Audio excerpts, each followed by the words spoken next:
하나님 말씀은 마가복음 12장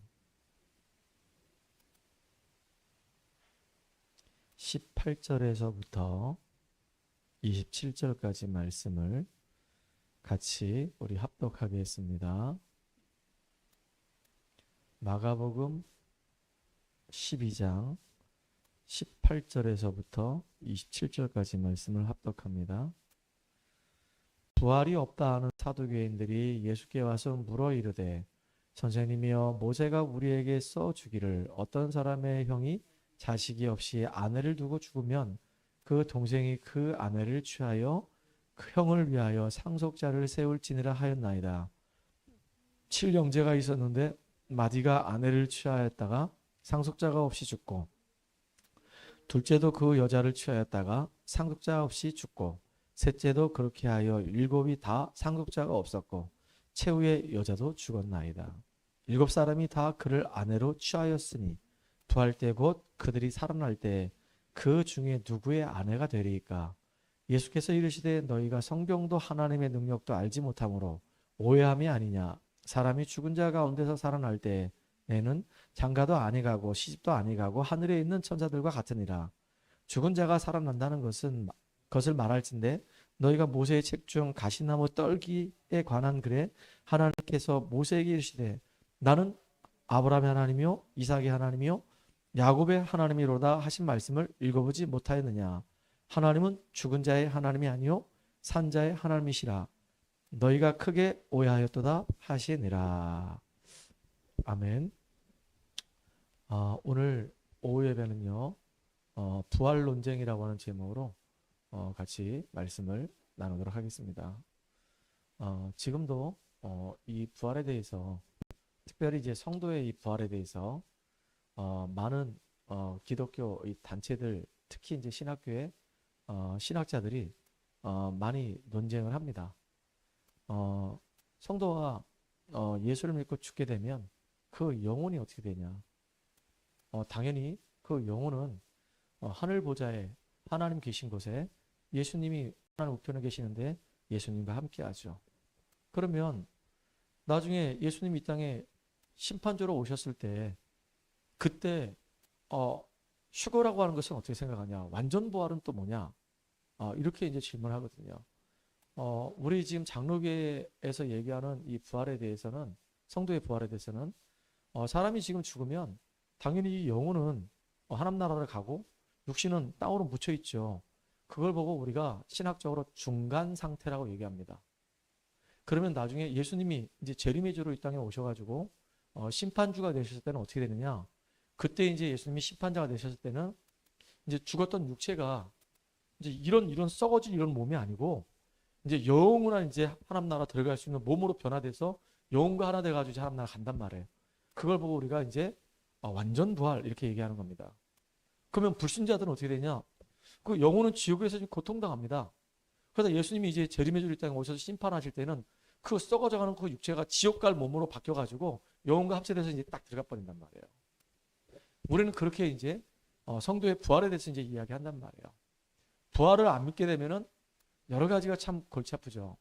근데 오늘 이제 이 부활에 관한 부분을 가지고 이 사두개파가 사두개인들이죠. 예수님을 시험하려고 예수님을 끌어내리려고 예수님을 집요하게 무너뜨리려고 들어와가지고 지금 파고드는 겁니다. 그 논쟁하는 장면이란 말이에요. 보세요. 우리 지난주까지 얘기했죠. 헤롯 땅, 바리새인들, 이 사두개인들 이것들이 총 연합을 해가지고 예수님 한 분만 지금 무너뜨리려고 지금 작정을 하고 지금 달려드는 겁니다. 진짜 우리가 올바른 복음운동 하려고 하면은 그 복음운동 하는 것이 너무 싫은지 이 사단이 발악을 합니다. 거기에 우리가 속지 않고 하나님의 인도 따라서 지혜롭게 우리가 현장 살린 주역으로 쓰임받는 저와 여러분 되기를 주의 이름으로 축복합니다. 오늘은 특별히 이제 부활에 대해서 이제 이야기할 겁니다. 아멘. 자, 먼저 부활에 대해서 이야기하기 전에 우리가 늘 하는 거 있죠. 구원의 길 얘기해야 되겠죠. 창세기 1장 1절에 보게 되면 하나님께서 말씀으로 이 세상을 창조하십니다. 그 창조하신 이유는 바로 하나님의 형상을 가진 우리 인간을 위해서 그렇게 하신 겁니다. 그래서 우리 인간만 하나님의 형상을 가진 영적인 존재로 지음받았어요. 하나님께 예배드리고 기도하고 찬양할 수 있는 존재는 우리 인간밖에 없는 겁니다. 이게 진정한 행복이에요. 하나님께 예배드릴 수 있다? 이게 보통 축복이 아니란 말이에요. 하나님의 이 살아있는 말씀을 우리가 듣고 내 영혼이 힘을 얻고 살아난다? 이게 보통 축복이 아니란 말이에요. 하나님 말씀을 듣는 동안에 그 말씀 속에서 깨달음이 온단 말이죠. 그럼 내 생각에 변화가 일어나요. 그리고 내 마음에 이 깊은 상처가 치유가 일어난단 말이에요. 그걸 보고 우리는 근본적인 치유라고 얘기하는 겁니다.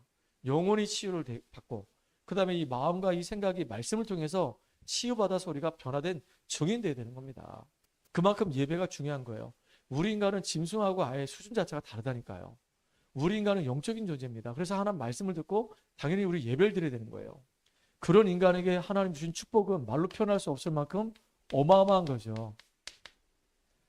하나님 만드신 이 모든 이 세상을 다스리고 정복하는 놀라운 축복을 주셨고 그 축복을 우리가 어떻게 우리가 인도받아 가느냐, 그거는 하나님이 말씀으로 우리를 인도해 가신단 말이에요. 그래서 말씀의 흐름을 잘 타야 되는 겁니다. 그래야지 우리는 승리할 수 있는 거예요. 근데 이거를 방해하는 존재가 있다고 그랬죠. 그게 누구냐?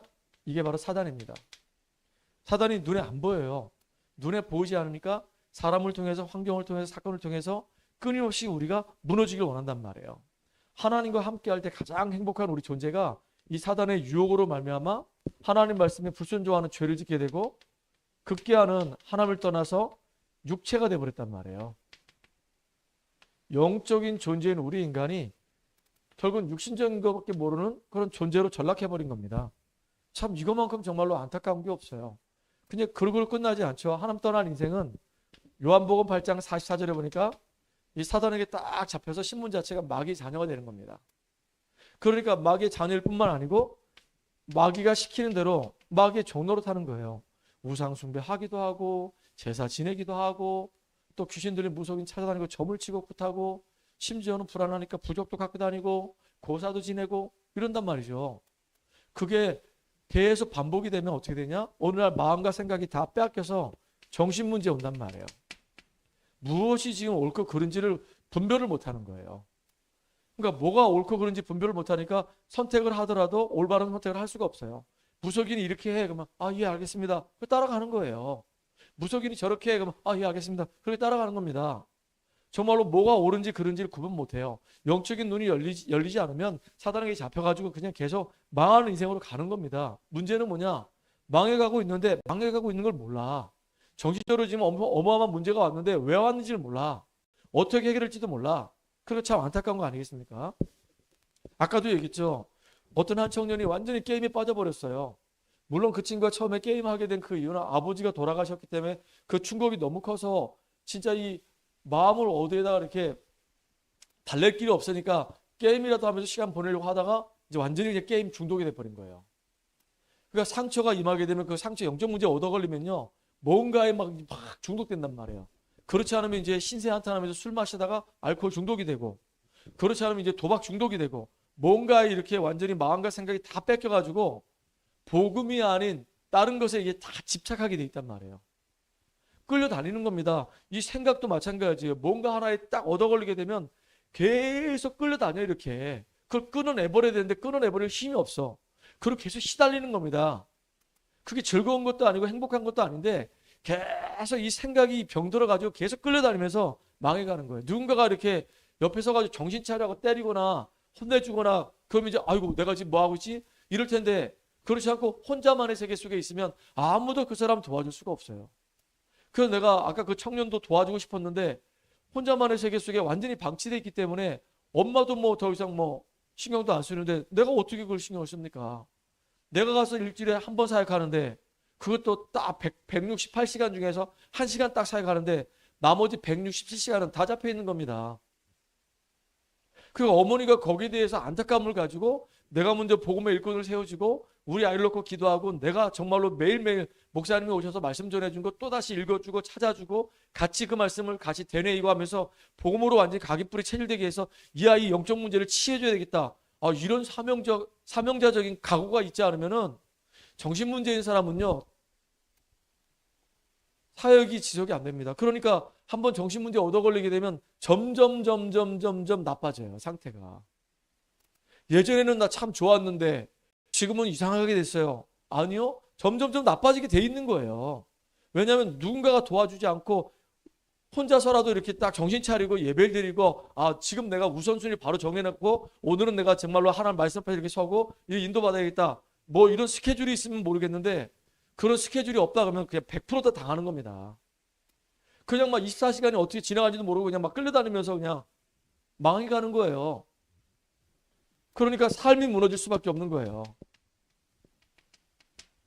정신 문제에 오니까 삶이 일단 무너져요. 되는 게 없어. 안 된단 말이에요. 이상하게 꼬인단 말이지. 나중에 시간 지나면 이제 몸도 아파. 이제 온 몸이 이제 막 구석구석 아프기 시작하거든요. 그러니까 지옥 가기 전에 벌써 지옥 같은 인생 살다가 결국은 어디 가냐? 지옥 가요. 나만 망하는 게 아닙니다. 이게 부모한테 그대로 내가 대물림 받았고 이게 우리 후대들에게 그대로 전달되게 돼 있단 말이에요. 진짜 이것만큼 정말로 안타까운 게 어디 있습니까? 저는요, 제가 복음 깨닫고 난 다음에 진짜 내 대에서 완전히 끝나는 것이다. 그래서 제가 되게 힘들어요. 왜냐하면 우리 집안이 몇 대째 진짜 귀신 섬기는 집안이었거든요. 근데 내가 또 장손이잖아요. 완전히 그리스도 예수 이름을 딱 결론 내버리고 그래서 목회자 된 겁니다. 그 우상숭배 극심하게 하는 집안에는 반드시 목회자 나와야 돼. 그 일대 목회자는 되게 힘들어. 방패막이 해야 되니까 모든 것을 다 그냥 얻어 터져야 되니까. 아무 배경이 없으니까. 근데 이제 그 밑에 이제 자녀들은 1대보다는 훨씬 낫지. 왜냐하면 이제 1대들이 바람막이 해주지. 그 다음에 2세들을 위해서 또 기도해주지. 얘들은 어릴 때부터 복음 들었지. 그러니까 1대하고는 완전히 비교가 안 될 만큼 응답받는 거예요. 아브라함은 죽도록 고생했는데 이삭은 한 해 농사 짓고 그냥 100년의 응답 받았어. 땅만 파면 그냥 샘이 나와. 그러니까 이삭은 그렇게 누리는 거예요. 1대가 고통스러운 과정을 겪는다 할지라도 우리 2세대들은 정말로 언약 안에서 올바르게 딱 성공하는 그런 주역이 돼야 되는 거예요.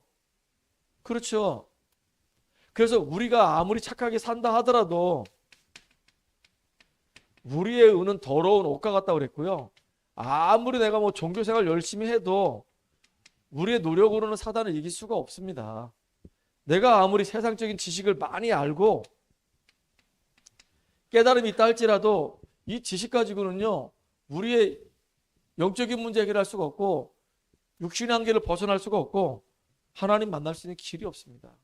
없어요. 그래서 하나님이 로마서 5장 8절에 보니까 우리하고 아예 의논도 안 하시고 일방적으로 길을 열어주신 겁니다. 독생자 예수를 보내주시고 그를 십자가에 죽게 하시고 그래서 하나님의 사랑이 얼마나 큰지를 우리에게 알게 하셨단 말이에요. 그 구원자가 누구냐? 바로 예수님이세요. 이 예수님이 성경대로 십자가에서 죽으시고 성경대로 벌하셔서 우리가 해결하지 못하는 인생의 모든 문제를 다 끝내셨어요. 그 예수님을 우리는 그리스도라고 얘기합니다. 여러분, 예수가 그리스도라는 사실을 알면 그리고 그게 믿어지면 그 사람은 구원받는 거예요. 이 구원이 이게 얼마나 어마어마한 건지 여러분 아십니까? 이 사단의 이 권세에서 빠져나온 걸 말하는 거예요. 이 세상 풍속, 운명사주팔자에서 해방되는 걸 말해요. 이젠 더 이상 우리가 정신적으로 시달릴 이유가 없어요. 하나님은 우리가 싸워서 이길 수 있는 힘 주신다 약속하셨거든요. 그래서 그리스도라는 말은 참 왕으로서 사단을 완전히 박살내시고 우리를 해방시켜 주신 분이에요. 그리스도라는 말은 참 제사장으로서 우리의 모든 죄를 다 대속하시고 우리를 자유케 하신 분입니다. 그리스도라는 말은 참 선지자로서 하나님 만날 수 있는 유일한 길을 우리에게 열어주셨어요. 그래서 이 예수를 정말로 우리가 마음에 영접하게 되면 그때 구원의 놀라운 역사가 일어난단 말이에요. 언제요? 로마서 10장 9절 10절에 보니까 마음으로 믿어 의에 이르고 입으로 시인해서 구원에 이른다 그랬거든요. 또 계시록 3장 20절에 보면은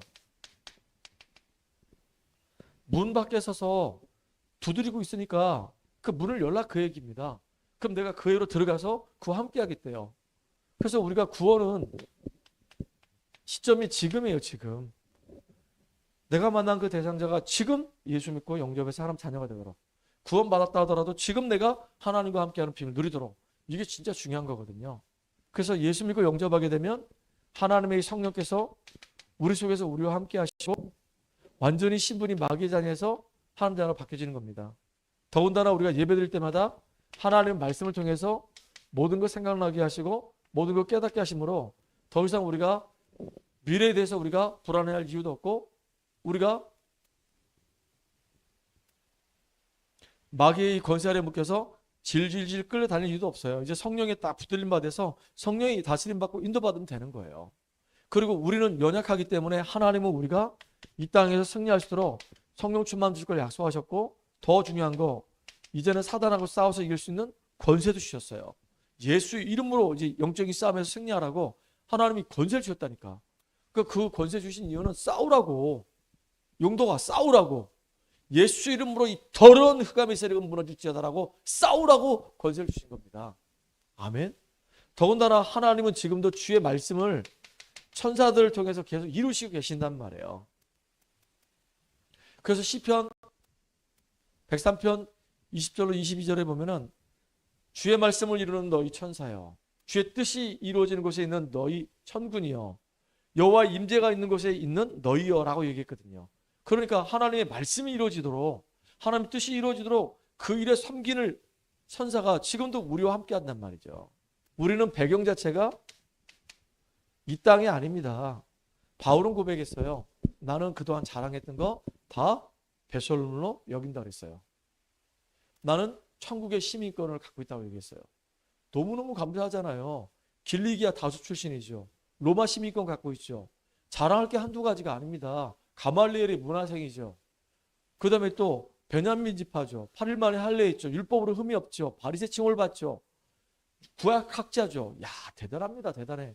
근데 그 모든 것들을 다 배설물로 여긴다는 겁니다. 왜요? 그리스도를 아는 그 지식이 최고의 지식이라는 겁니다. 그리고 나는 천국을 소유한 하늘 백성이라는 것이 너무 자부심이 생긴다는 거예요. 그리고 중요한 거, 이 땅을 사는 동안에 우리가 할 일은 제자 삼는 겁니다. 제자. 그 중요한 제자들이 교회마다 세워지는 겁니다. 그래서 복음 때문에 정말로 목이라도 내놓겠다라고 하는 아굴라, 브리스길라 부부 같은 이런 제자가 나와야 되는 거예요. 우리 목사님과 함께 나는 이 지역과 이 민족과 2, 3, 7, 5천 명 함께 살리겠습니다. 목사님 정말로 마음껏 뛰세요. 제가 빛의 경제를 회복해서 목사님 뒤에서 마음껏 밀어드릴게요. 이런 제자들이 일어나야 되니까요. 그 진짜 이번에는 야 우리가 오세아니아에 우리 전도 캠프 간다. 같이 갑시다 하면 목사님 같이 갑시다. 같이 가서 같이 현장에서 우리가 인도받고 응답받아야 될 그런 경제인들이 막 일어나야 된단 말이에요. 아니 목사님 무슨 비행기 값이 있어요. 그러니까 목사님 걱정하지 마십시오. 이번에 만약에 목사님 오세아니아 가면 저도 같이 가면서 제가 목사님 항공 티켓 제가 해드리겠습니다. 그거 같이 가는 거예요. 같이. 얼마나 이게 아름답고 멋있습니까? 우리 용도이가 앞으로 그런 응답 받으셔야 됩니다.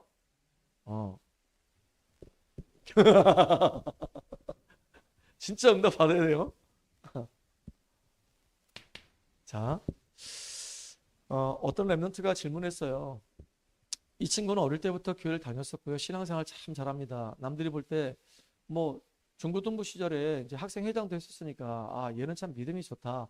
얘는 앞으로 목사가 될 감이다. 뭐 이렇게 얘기할 정도로 내가 정말로 믿음이 좋았거든요. 근데 이 친구가 궁금하니까 물어보는 겁니다. 왜 예수를 믿어야 돼요? 왜 다른 종교에는 왜 구원이 없다고 그래요? 성경 말씀이 정말로 하나님 말씀인 것을 우리가 어떻게 알 수 있어요? 정말로 사람이 부활할 수가 있어요? 얘가 똑똑하니까 그런 질문을 할 수 있죠. 그런 질문할 때 얘 나름대로 이제 뭔가 정리가 되고 싶어서 그런 질문을 할 수도 있고요. 또 그런 부분이 또 궁금해서 물어볼 수도 있고요. 어떤 면에서 보면 또 안 믿어지기 때문에 알고 싶어서 이제 질문할 수 있단 말이에요. 정상이죠. 제대로 잘 질문한 겁니다. 오늘 보게 되면 이 사두개파가 이 부활에 대해서 오해를 하고 있었기 때문에 지금 예수님하고 지금 논쟁을 하고 있는 장면입니다. 여러분들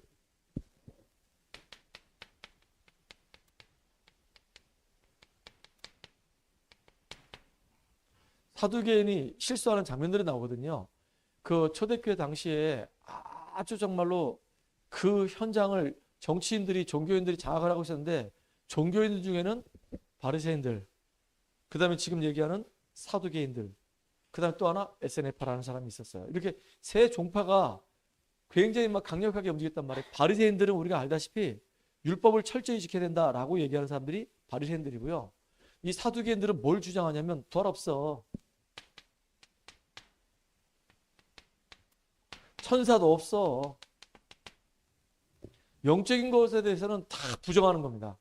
그 SNF파는요. 이 바리새인보다 더 지독한 사람들입니다.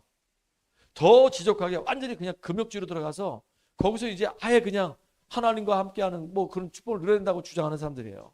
철저하게. 그렇게 이제 세파가 주장했는데 우리 지난주에는 바리새인 얘기했죠. 헤롯 당도 얘기했죠. 오늘은 이제 사두개인입니다. 이 사두개인이 뭘 얘기하냐? 멸절성이 아니라 멸절설을 얘기하는 겁니다. 사람은 죽으면 끝이다. 죽으면 끝.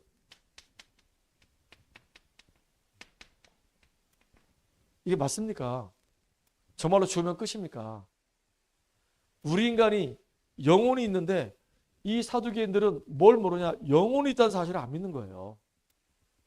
이 영혼은 죽으면 영혼이 있다는 사실을 안 믿는 게 아니라 영혼이 이게 죽으면 끝난다고 생각해요. 이 영혼이라는 것은 영원한 존재라거든요.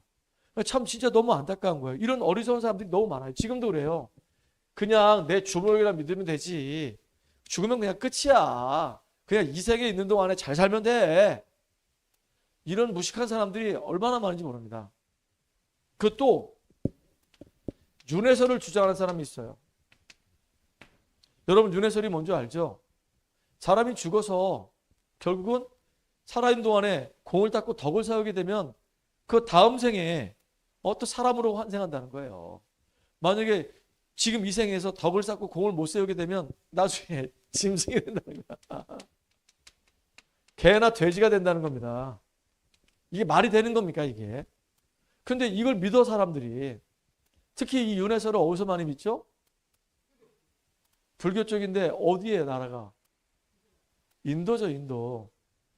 인도에서 이걸 많이 믿는단 말이에요. 왜냐하면 윤회설이 어디서 난 거냐면 힌두에서 난 거예요. 힌두교.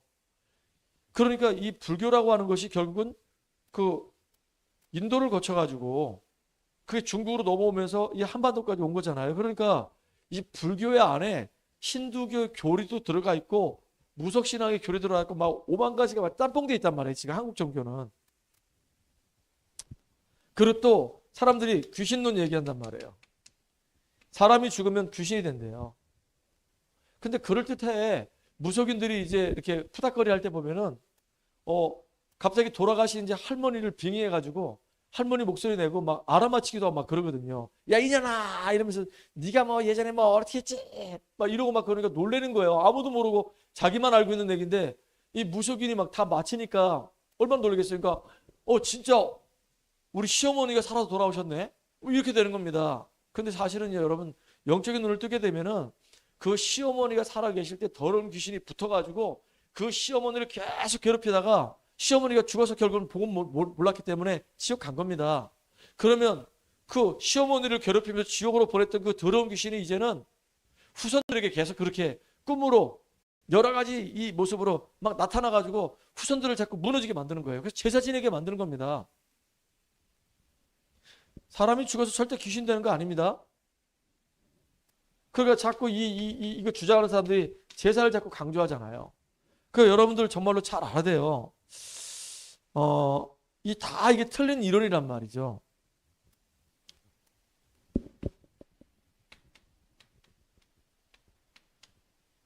이거 가지고 있으니까 결국은 사두개인도 다 망해버렸습니다.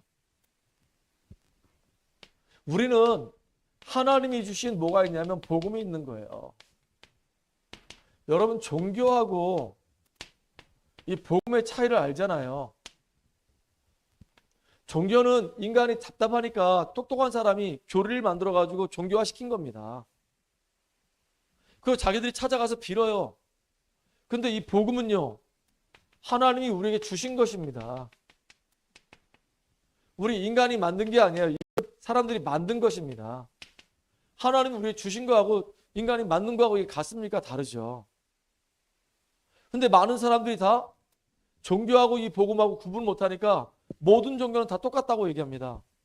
뭐 천주교나 기독교나 뭐 저기 모슬렘이나 힌두교나 다 똑같다는 겁니다.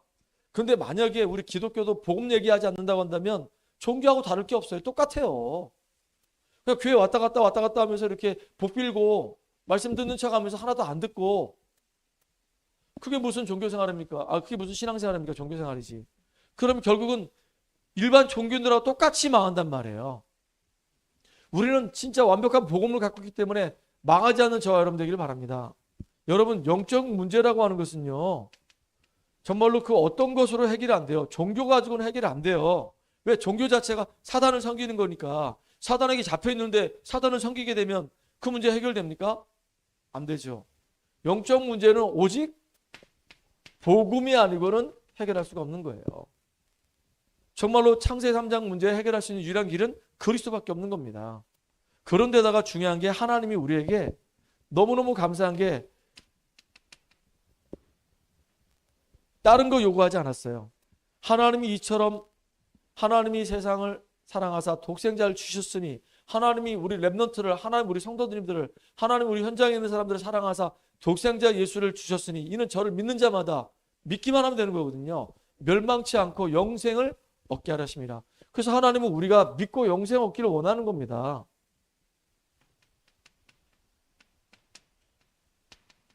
이 예수를 우리가 정말로 마음의 문을 열고 영접하게 되면요, 하나님의 자녀가 되고 하나님의 이 생명을 얻게 되는 거예요.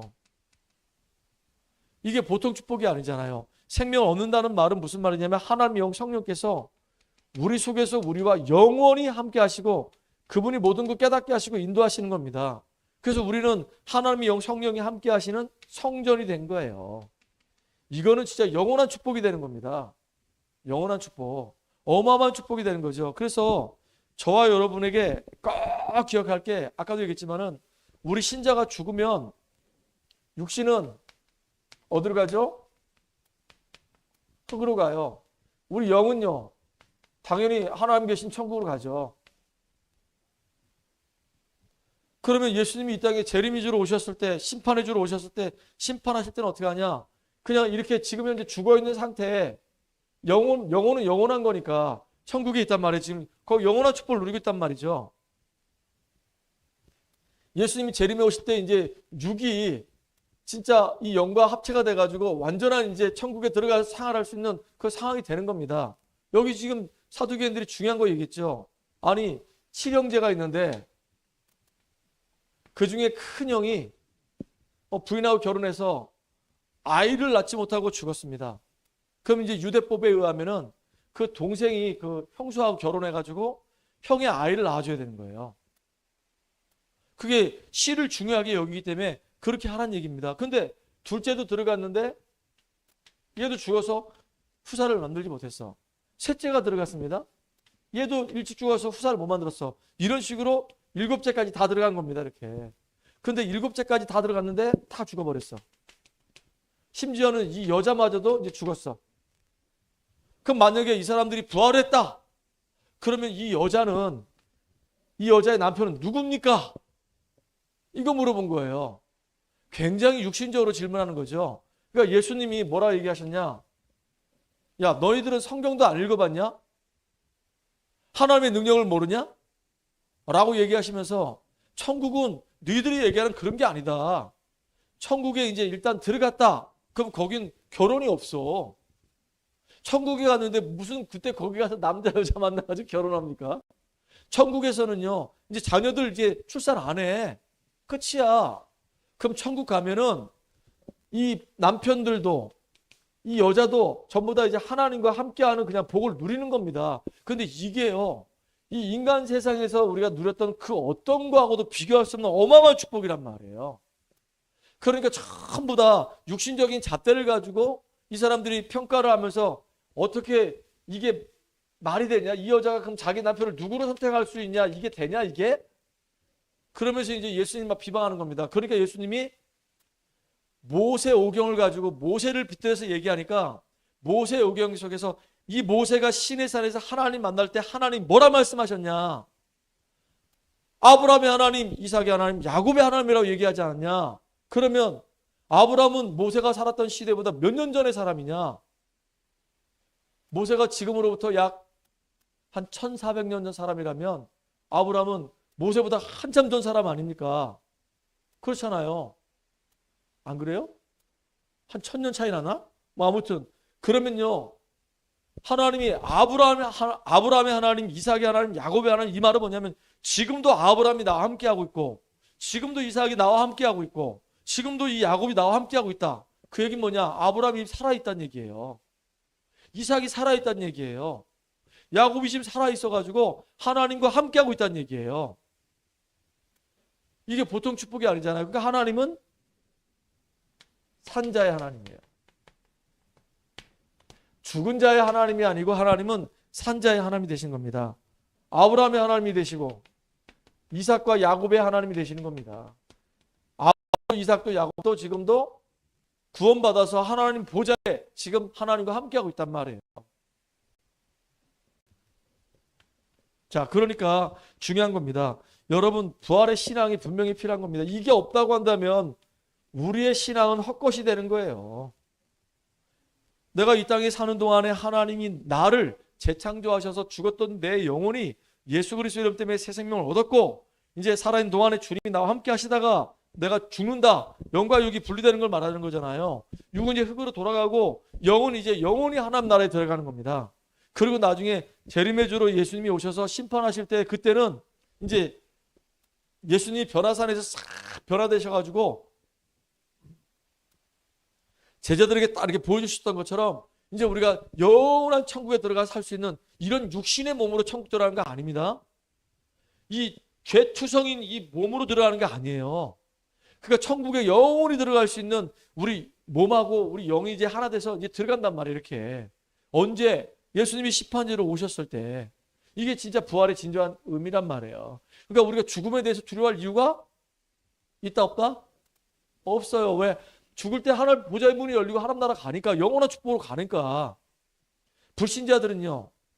지금 지옥에 있어요. 그 영혼은 계속 고통당해요. 그러다가 심판하는 날에는 이제 육신하고 딱 지옥 가서 살 수 있는 육신이 딱 연결돼서 영원한 지옥불에 던져지는 겁니다. 이렇게. 참 그게 비참한 거잖아요.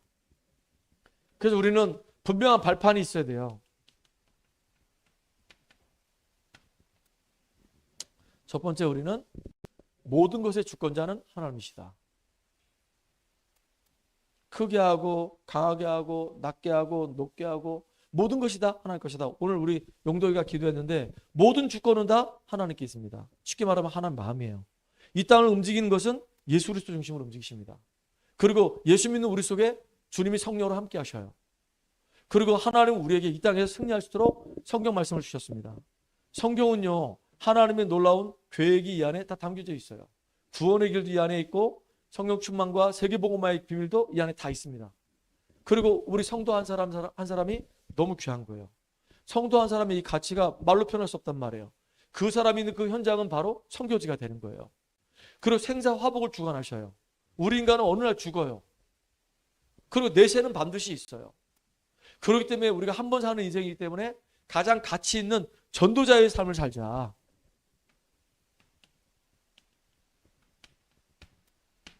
이게 중요한 겁니다. 어차피 우리는 예수 믿고 구원받았고 부활의 모습으로 하나님 나라 간단 말이죠. 그렇다고 한다면 정말로 이 땅에서 우리는 응답받고 승리하는 축복의 주역으로 저 여러분이 인도받기 바랍니다. 아멘. 그러니까 분명한 부활 신앙을 가지고 결론입니다. 우리 앞에 별일이 다 생깁니다. 현실 안에 다양한 문제가 옵니다. 이 현실 앞에 이 현실 문제 속에 속지 말라. 속지 마시기 바랍니다.